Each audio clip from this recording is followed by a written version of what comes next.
طبیعت زیبای تاجیکستان.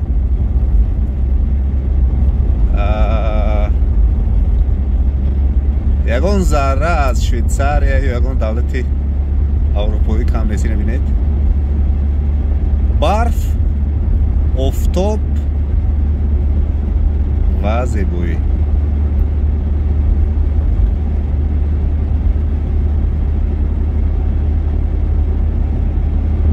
یعنی این گونه حادثه های طبیعی در تاجیکستان خیلی زیاد.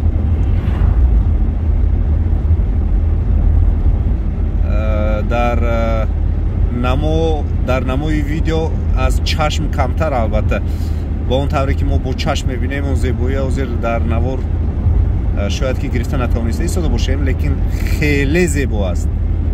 درختان که برفپوش هستند و با نور آفتاب میدرخشند. راه به سوی سرافشان.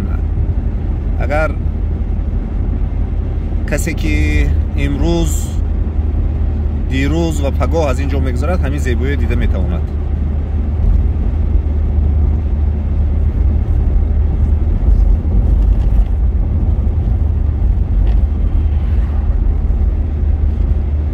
ما دیدیم و اون غریبانی که اون بزرگانی که حالا بیرون از تاجیکستان هستند مرحمت میتوانید از طبیعت زیبای تاجیکستان ببینید، وطن احساس کنید.